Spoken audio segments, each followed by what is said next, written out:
peux donner ouvrir une petite parenthèse qui n'était pas prévue, c'est que Bien sûr. entre 1974 et 1981, j'avais des témoignages de rêves semi-éveillés de personnes. Et quand une personne me disait, voilà, ça y est, je vais mourir parce que j'ai rêvé de mort, j'ai rêvé que quelqu'un qui mourait, j'ai rêvé de cimetière, c'était jamais la mort, jamais. C'était la peur de mourir. Mais une personne qui me disait, je vais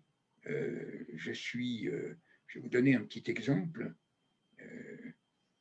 une personne que je suivais, qui était mourante, et je vais la voir chez elle. Elle habitait à Paris, un beau quartier, une femme très, très, très fortunée, très connue en plus. Et cette brave femme, elle me dit, vous savez, eh ben, j'ai fait un sacré rêve. Elle était sur son lit et elle me dit, voyez, il est 5 heures d'après-midi et je n'arrête pas de manger depuis 1 heure. Alors que ça faisait 3 mois qu'elle ne mangeait pas. Ça, on approche de la mort.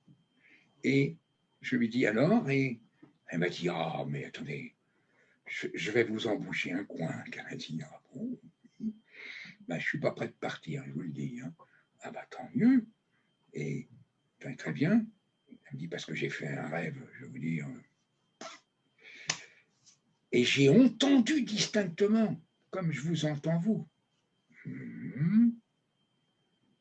tout sera joué à la chute des feuilles. Alors comme je ne peux pas aller plus bas, je peux aller que plus haut. Ah bon, vous avez entendu distinctement. Ah oui, oui, oui. Ah, puis j'étais. Mais il y avait des feuilles partout, partout, partout, partout, partout, partout, partout, partout. Puis d'ailleurs, regardez, on était la veille de la Toussaint. Je dis, c'est intéressant. Ainsi, vous avez rêvé de feuilles qui tombaient des arbres. Ah, oh là là, partout, partout, partout. Elle était morte dans la nuit. Le lendemain matin, devant sa maison, c'était un tapis de feuilles. On l'enterre, elle était propriétaire du château de Thiers. Vous voyez, je vous donne un petit exemple, là, une précision. Puisque c'était une héritière Pradel. Et donc, elle était propriétaire de ce grand château de Thiers, et on l'enterre, bien sûr, à Thiers. Et je vais apprendre quelque chose, je n'allais jamais aux enterrements, ça ne m'intéressait pas. J'allais assister des mourants, mais ça, quand on m'invitait à aller aux enterrements, c'était pas mon truc. Je ne croyais pas en la mort. Donc, bon. Et donc là-dessus, on l'emmène au cimetière. C'était l'évêque du coin qui fait une bénédiction. Et au moment où ils ont découvert le cerveau, il y avait le cercueil, il y avait une toile qui était dessus, il y avait un drap. Oui. Toutes les feuilles des arbres sont tombées sur le cercueil. Et c'est bien simple. La belle-sœur qui ne croyait en rien, qui était médecin des hôpitaux de Paris, c'est elle qui m'a dit, ensuite après, elle est venue me voir à Neuilly, elle m'a dit, écoutez, c'était quand même surprenant cette histoire de rêve de feuilles. Et quand on pensait, c'est elle qui m'a raconté. Elle m'a dit, c'était incroyable. Le cercueil était couvert de feuilles et partout, partout, il y avait des feuilles autour. Elle m'a dit, donc, moi qui croyais en rien, c'est la puissance de l'inconscient, c'est la puissance de l'esprit. Je lui ai dit, voilà. Elle m'a dit, c'est quelque chose, dites donc, ce que vous m'apportez. Voilà. Et ça, c'était comme ça pendant toutes les années, avec des rêves. Et tous ceux, par contre, qui rêvaient de mort, hein, c'était la peur de mourir. C'est la peur de mourir. La peur de mourir, oui. Alors, l'état de conscience va tellement loin que je me suis rendu compte que je recevais des patients en très mauvais point. Puis ils arrivaient souvent dans des conditions très difficiles, on les amenait, on les accompagnait, j'avais 60% de rémission. Et je me suis posé la question pourquoi. Autrement dit, qu'est-ce qui faisait que les personnes, il y avait 30 personnes nouvelles qui venaient par semaine, envoyées par des médecins et des chirurgiens, qu'est-ce qui faisait que certaines personnes allaient vivre et d'autres allaient mourir? Eh bien, tu as donné la réponse. C'était l'état d'esprit dans lequel ils se trouvaient face à leur maladie. Autrement dit, ceux qui étaient dans un état d'esprit, je ne dis pas positif, parce que l'état d'esprit lui-même ne peut pas être positif. Il est juste par rapport à la vie. Et cela, eh bien, c'est étonnant, mais avait des survies de plusieurs mois, voire années. Et les autres mouraient. Ça, tous ceux qui étaient dans la peur, dans l'angoisse, ils sont morts. Cela. Et j'en ai encore. Alors, là, en ce moment, dans l'accompagnement, je recommence ce que je faisais à Neuilly. Yulia n'est pas contente. Hein. Je recommence à voir des gens qui sont pas bien du tout. Hein. Des gens qui ont des cancers, des gens qui ont des mauvaises formes, des leucémies. J'en ai plusieurs. Hein, là.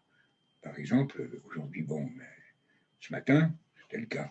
Ensuite, demain, j'ai une personne qui a une maladie auto-immune, c'est un médecin, un grand médecin. Et qu'est-ce que je fais? Je leur, comment dirais-je, je leur montre comment il faut qu'ils travaillent avec leur cerveau. Et pour travailler avec son cerveau, c'est la force de la pensée, tiens, on y arrive, c'est la force de la pensée qui est immatérielle, puisque c'est une force. Et quand on n'a qu'à faire une petite expérience, si on ferme les yeux et que on ferme les yeux très doucement, si on laisse le cerveau fermer les yeux, car c'est le cerveau qui fait toutes les actions, y compris que quand on décide de lever la main, c'est le cerveau qui va faire cette action.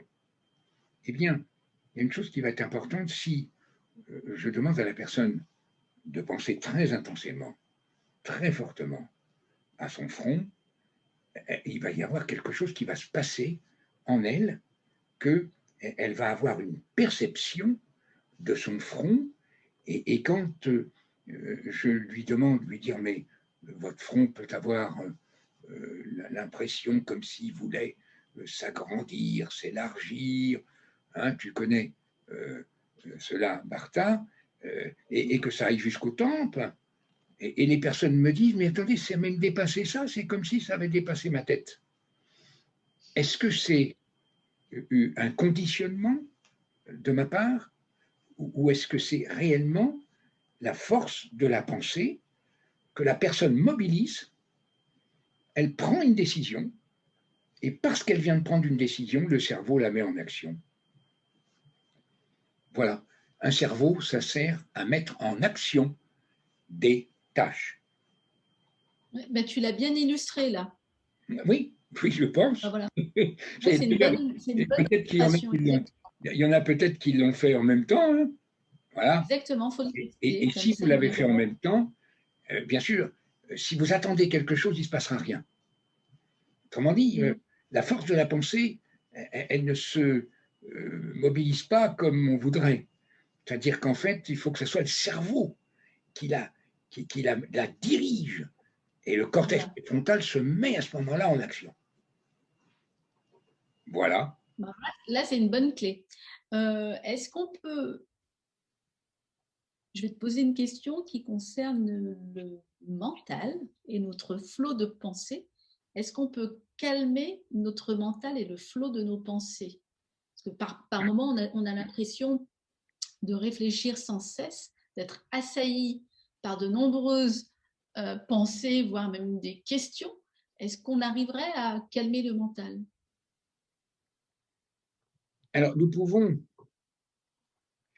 à partir du moment où nous savons que c'est notre cerveau qui met en action ce que tu es en train de décider de produire, c'est possible. Tout va dépendre aussi de notre état d'esprit, du moment dans lequel nous allons obtenir ça de notre cerveau. Est-ce que nous pouvons comment dirais-je, agir. D'abord, qu'est-ce que c'est que le mental? Alors, le mental, c'est l'activité psychique consciente. On a une activité psychique consciente et on a une activité psychique qui est subconsciente. Si nous agissons que sur le conscient, sur le coup, nous allons avoir le résultat. Si nous avons quelqu'un qui nous dirige et que nous sommes en résonance vibratoire avec ce que la personne cherche à nous transmettre, nous allons l'enregistrer instantanément dans notre cerveau. Si, par exemple, ce soir, j'en sais rien, ce n'est pas du tout une obligation pour vous, soit vous êtes entré en résonance, c'est-à-dire vous avez été, ça résonne en moi, ce que vous racontez là. Immédiatement, vous vous en rendez pas compte, mais votre cerveau l'enregistre entièrement. Voilà. C'est ce qu'on appelle la résonance vibratoire. Alors, nous avons, les pensées ont une résonance vibratoire. Alors, une pensée positive a une résonance vibratoire plus élevée qu'une pensée négative qui a une résonance vibratoire basse. Mais si nous, pour pouvoir, comment dirais-je, pour pouvoir neutraliser des pensées conscientes, on va pouvoir le faire avec des techniques spécifiques, etc. Voilà. Mais ça va durer qu'un temps très court. C'est-à-dire, en fait, alors pourquoi? Parce que si je veux que ça dure, j'essaye de transformer. Est-ce que je peux transformer le négatif en positif? C'est difficile. C'est difficile parce que ça va dépendre comment nous allons diriger notre cerveau, comment nous allons diriger notre conscience. Tout va dépendre aussi de notre état d'esprit, là. Mais si l'état d'esprit est bon, la conversion va se faire toute seule. Et je vais avoir l'impression que c'est moi qui l'ai fait. Pour pouvoir obtenir un résultat, il faut vider. Par exemple, nous avons dans notre cerveau, nous avons un pouvoir. Alors, notre cerveau n'a pas de capacité aucune, mais il a des pouvoirs. Et on est passé à côté des pouvoirs du cerveau. Je vais vous donner 2 pouvoirs. Ça se trouve dans notre cortex préfrontal, qui est une région très puissante. On s'est rendu compte que le cortex, la sélection de tout ce qui était nos expériences de vie. Mais le problème, c'est si nous sommes en état conscient, nous allons accéder à cette région, nous allons stimuler cette région du cerveau parce que nous le voulons. Le cerveau, il obéit à votre pensée. Vous pensez très fortement, vous voulez obtenir un tri, vous allez l'obtenir, mais vous n'obtiendrez qu'un tri superficiel, c'est-à-dire celui des développements personnels. Quand vous êtes dans un séminaire de développement personnel, vous avez des listings. Alors on vous dit quelles sont vos bonnes habitudes. J'ai assisté à ce type de manifestation. Et donc, vous allez déclencher, vous ne le savez pas, mais vous allez déclencher votre cortex préfrontal gauche pour faire le tri. Mais c'est un tri en mode conscient. Autrement dit, vous allez, en effet, vous allez rester quelques instants, vous prenez la décision, puisque vous allez maintenant écrire. Donc, vous avez pris la décision. Votre cerveau vous met en action. Et vous allez, en effet, aller chercher dans les mémoires, mais superficielles, du cerveau. Et donc, vous allez, en effet, faire, c'est facile. Après, on va vous dire, les points sensibles, c'est déjà un petit peu plus embêtant, mais bon, on peut y arriver. On va chercher un petit peu plus profond dans le cerveau. Tout ça, c'est à notre insu, je vous le dis tout de suite, il n'a pas besoin de nous. Bon, et puis, ensuite, ce qui n'est pas bon. Ça, c'est un petit peu plus difficile. Enfin, on connaît 2, 3, et hop. Or, on s'est rendu compte grâce à une mentale gauche, il était capable de pouvoir trier, sélectionner toutes les habitudes jusque dans les couches les plus profondes du cerveau. Et là, c'est là où les choses deviennent intéressantes parce que vous allez avoir les... Est-ce que j'en sais quelque chose? Lui, le cerveau, il les a depuis que vous êtes en vie. Il a accumulé toutes les habitudes que vous avez mises à prise. Alors, vous allez naturellement faire conserver en mémoire le très bon, et puis vous dites maintenant il y a du plus et du moins, mais votre cerveau, il le sait. Enfin, il le sait, non, il ne sait rien, le cerveau. Il l'a en mémoire. Et par contre, il a reçu un ordre de trier et de sélectionner. Il fonctionne sur vos directives. Et donc, à partir de là, je vais faire le tri par mon cerveau, mais attention, je vais le diriger. Et je le dirige avec quoi? Ma pensée. Et c'est ma conscience qui va passer de l'extérieur au dedans, qui va permettre de faire cette sélection et ce tri. Et alors là, c'est extraordinaire, parce qu'il y a des gens qui me disent, mais oh, c'est vrai, j'ai une remontée à la conscience de choses. Alors, les remontées, quand vous avez une remontée à la conscience avec un tri et une sélection de votre cerveau, ça veut dire, attention, là, il y a une expérience à retenir, là. Parce que sinon, la prochaine erreur, tu tombes dedans, bonhomme. Hein, voilà. Et dès que j'ai pris conscience, ah mais oui, c'est vrai, que je fonctionne comme ça, instantanément, votre cerveau élimine ce qui est en mémoire. Voilà. On me demandait, voilà quelles sont les découvertes que j'ai pu faire, puisque tu m'as posé la question. Je vis dans le présent. Alors, pour quelle raison je vis dans le présent? Parce que je vis en permanence avec cette machine vivante. Nous sommes tous, sans exception, reliés l'un et l'autre. Nous sommes comme dans une alliance. Voilà. Un duo. Un duo, absolument. Et ce duo, il peut parfois être en disjonction. Et quand il est en disjonction, eh bien, ce sont des maladies auto-immunes, par exemple. Exact, ouais, c'est ce que je vous avais dit. Ce sont l'état de stress, qu'est-ce que c'est? C'est une disjonction de la personne avec son cerveau. C'est ça, l'état de stress. Le système nerveux autonome qui relie le cerveau au corps disjoncte, et là, le corps n'est plus contrôlé par le cerveau, moins bien contrôlé. Alors, ce qui va être très important, c'est, tu m'as posé une question, pourquoi, pour moi, je t'ai dit, c'est le présent qui compte, et seul le présent. Pourquoi? Parce que le passé, il est en mémoire dans mon cerveau. Et que le futur n'existe pas. Autrement dit, je crée.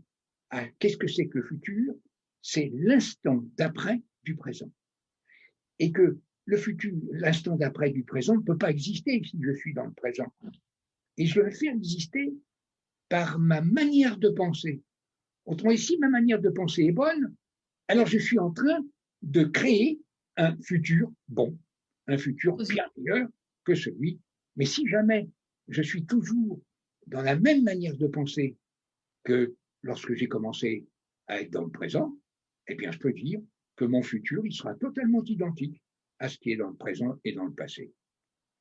Voilà. Et est-ce que nos pensées peuvent nous éloigner de la réalité? Parce que si on n'est que dans le passé ou on veut se projeter tout le temps dans le futur, on n'est jamais ici et maintenant. Oui, ben ça, alors là, je réponds catégoriquement oui. Nos pensées sont capables de nous éloigner de la réalité. C'est-à-dire, en fait, le cerveau, lui, il ne réfléchit pas. Il ne pense pas. Il pense pas. Mais par contre, il va suivre strictement ce que tu demandes. Si tu demandes quelque chose qui est de travers, il va fonctionner. Si tu es intelligente dans ta demande, si ta demande est intelligente, qu'est-ce que va faire un cerveau? Il va te répondre par une action intelligente. Mais il n'est pas intelligent. Mais par contre, si ton action, elle est complètement anarchique, que tu ne sais pas où tu vas, mais tu prends une décision, qu'est-ce que fait le cerveau? Il ne réfléchit pas, hein. Il va te balancer l'action, et c'est pour cette raison que, étant donné que le cerveau obéit à ta manière de penser. De penser. En fait, lui, il n'a pas de, il a pas de jauge de temps en se disant ça c'est du passé, c'est du Il n'a pas, présent ou du, pas la notion du vrai et du faux. et du faux, voilà, du mal et du bien. Du mal et du bien, parce que sinon, alors à ce moment-là, ça voudrait dire que lorsque nous faisons quelque chose de pas bien, notre cerveau devrait nous alerter. Il nous alerte pas Ouais. du tout. Si nous avons décidé de faire une mauvaise action, puis il va la faire. Et ça, j'ai fait une expérience comparative avec deux types de personnes, de populations. Les personnes qui consacrent leur vie aux autres, qui sont dans le don de leur personne. C'est pas toujours bon, hein, d'ailleurs, c'est pas très bon signe. Hein, bon, c'est encore autre chose. C'est une forme de s'oublier soi un peu, de ne pas être soi-même. Bon, mais ceux qui sont généreux, ceux qui sont vraiment, mais dans une relation vraie à l'autre, Ouais, tourner aux autres, tourner vers les autres. tourner vers les autres, leur cerveau, il va obéir strictement à toutes les actions qu'ils vont demander. Mais si on prend une personne qui n'a jamais, jamais, jamais appris à son cerveau la moindre notion de mal, si nous avons, nous, la notion du bien et du mal, c'est parce que la personne l'a apprise à son cerveau. Et il l'a en mémoire. Dès que tu es dans une action, il y a des systèmes de mémoire qui se déclenchent. Bon, pour faire simple, hein, parce que c'est beaucoup plus complexe que ça.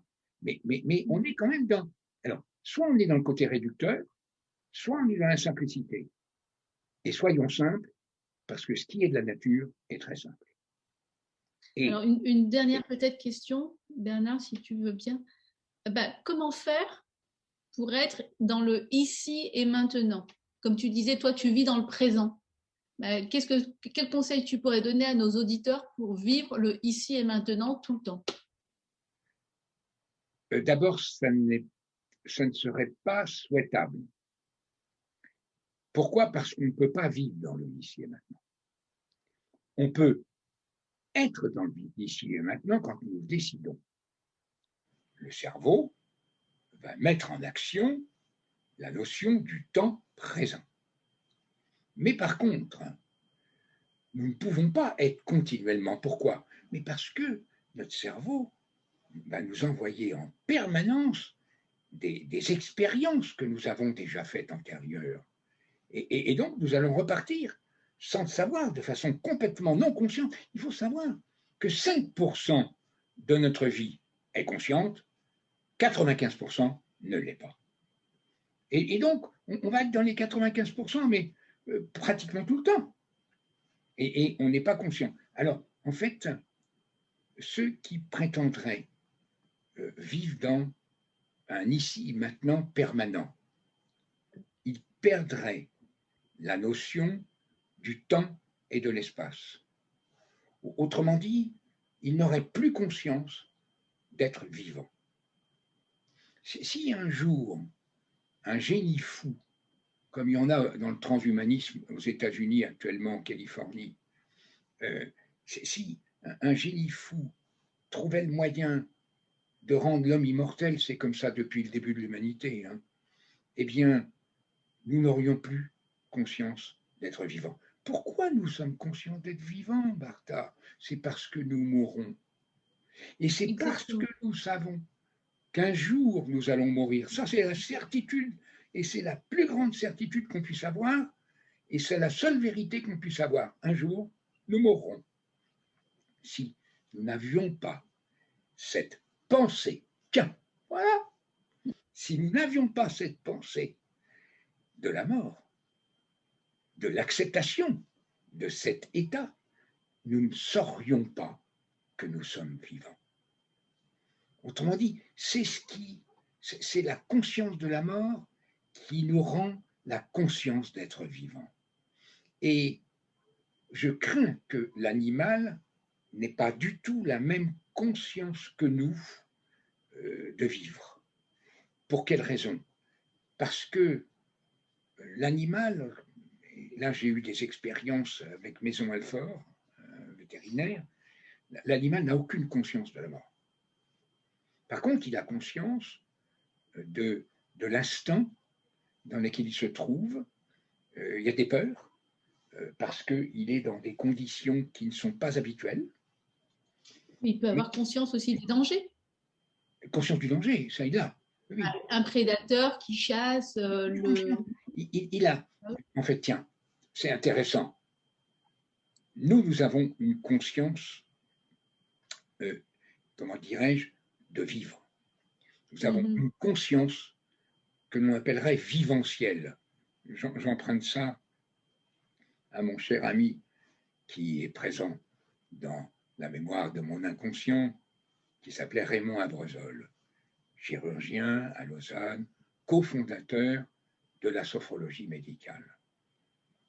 Et c'est lui qui avait dit à Quecedo, mais il faut être dans le viventiel. C'est joli, hein? Oui, et j'ai dit à mon ami Raymond, j'ai dit, ah ça, je crois que je l'ai enregistré pour toujours dans mon cerveau.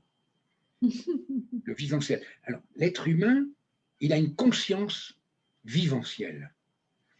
L'animal a une conscience existentielle. Ah oui, oui, la différence. Voilà. Oh, bah là, dis donc, je crois que ce soir, j'ai oui, c'est pas mal. Oui, là, tu nous as bien éclairé sur le vivant et l'existentiel. Oui, c'est ça. Et s'il n'y avait pas la mort, il n'y aurait pas la vie. Autrement dit, si, il y aurait peut-être la vie, mais si jamais on vivait dans un éternel présent, tiens, le ici maintenant, alors nous perdrions la conscience de vivre. De vivre, oui. Et c'est pour ça que les personnes qui prétendent qu'il y a des techniques de méditation, par exemple, il existe des dizaines de méditations, je n'en cite aucune, hein. Il y a de tout dans les méditations. Mais si les adeptes de la méditation vous disent, mais si, moi, j'arrive à être continuellement dans le présent. Mais non. Tu es continuellement dans une illusion de vivre, hein, mon ami. Parce que là, attention au déni. Parce que le déni nous guette à chaque instant. C'est quoi le déni? C'est de refuser la réalité telle qu'elle est. Mais comme la réalité n'existe pas et que c'est moi qui la crée, donc c'est refuser ma réalité, c'est refuser mon chemin de vie à moi. Alors, une dernière, et j'espère, on va essayer d'y répondre le plus brièvement possible, puisque ça fera peut-être l'objet d'une interview à elle entière. C'est, est-ce que le réel se trouve-t-il dans l'intuition, c'est-à-dire dans l'état présent, dans l'instant présent? Non, hein? Non, mais non. Pas plus le réel que l'irréel se trouve. Qu'est-ce que l'intuition? C'est une... Tiens, on est comme dans la conscience. C'est une manifestation de la conscience quand elle est tournée vers l'intérieur. Lorsque la conscience s'ouvre vers l'intérieur, ça s'appelle l'inconscient. Celui qui nous a dit cela, c'est Jung. C'est-à-dire, qu'est-ce que l'intuition? C'est la manifestation de l'inconscient qui jaillit à la vie. Et là, grâce à Alain Ray de l'Académie française, qui était l'historien de l'Académie française, c'est encore un que j'ai rencontré, il y a Julia qui me dit, mais il faut que tu me dises qu'est-ce que tu n'as pas rencontré. Oui. Et ça fera l'objet d'une interview également. Et Alain Ray m'a donné tout ce qui était, comment dirais-je, le descriptif, d'où venait le terme intuition. L'origine, on va dire. Il vient du latin scolastique et il est extrêmement intéressant dans son descriptif. Alors voilà, tiens, tu parlais d'une représentation. Voilà une représentation. C'est une représentation de quelque chose qui n'est pas réel et que je vais rendre réel. Encore une autre donnée, celle-là. Quelque chose qui n'est pas réel et que je vais rendre réel et que je vais croire être réel. Et donc, je vais avoir tout d'un coup une manifestation qui va jaillir à ma conscience et cette manifestation va me surprendre en me disant « Ah, c'est drôle, ah, j'ai pensé à ça ». Ça, c'est une manifestation intuitive. Voilà. Et si on faisait une série de petites interviews sur l'intuition, la porte de l'intuition, à savoir son histoire, comment je l'ai écrit, pourquoi, d'où ça vient, les rencontres qui sont dedans, là. mais bien sûr, sans problème. Voilà, Ben oui, c'est une très, très bonne idée. Et je pense que, bien sûr, on fera une petite série sur l'intuition. Ah, ça, je pense. Hein. Ça, je pense. Oui, oui. Parce que ça peut être très important. Et les personnes peuvent, à ce moment-là, se procurer le livre. Merci infiniment pour nous avoir donné des éléments de réponse pour une meilleure compréhension de nos mécanismes de pensée, dont parfois, tu l'as dit, on n'en a même pas conscience, parce que beaucoup de choses se jouent dans l'inconscient, le subconscient et l'inconscient. Donc, si vous avez apprécié ce sujet et si vous souhaitez nous en faire part, laissez-nous un commentaire. Je vous invite, si ce n'est pas encore fait, à vous abonner à cette chaîne pour être prévenu des prochaines publications. Et bien sûr, je vous invite également à liker, à partager la vidéo. Et voilà, donc merci à tous. Donc c'était Bernard Michel Boissier et Bartha Oxa. Eh bien, merci Bartha. À très vite. Merci à toi. Merci.